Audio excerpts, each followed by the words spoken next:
My name is Ryan Leak. I'm an author and speaker from Dallas, Texas, and the verse of the day is James chapter 1, verse 27. It says this: religion that God our Father accepts as pure and faultless is this: to look after orphans and widows in their distress, to keep oneself from being polluted by the world. I want us to consider the first of two things that God our Father accepts as pure and faultless, and that's looking after orphans and widows.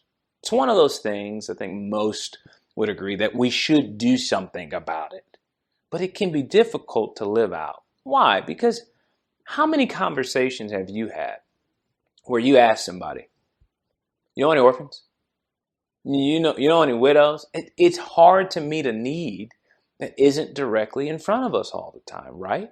I mean, my wife and I were reading this verse actually when we were dating. She said, "Don't you think we should look for a way to practice this verse?" I said, "Babe, I don't know any widows or orphans in our mid-20s. That's just not my space." She responded, "Yeah, but you do know a lot of people.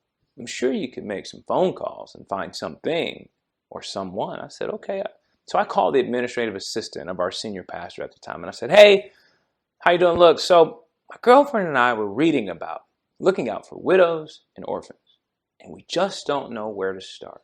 So I was wondering, you know any widows?" She said, "Oh my gosh, yes, I do. My aunt, she just lost her husband and is drowning in medical bills. So we actually were able to help a widow from just one phone call."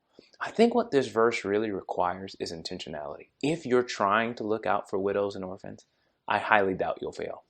But if you're not actively trying to do so, I highly doubt it'll happen on accident. So I encourage you today to be intentional with looking for those who could use your help. That's what I want you to think about today.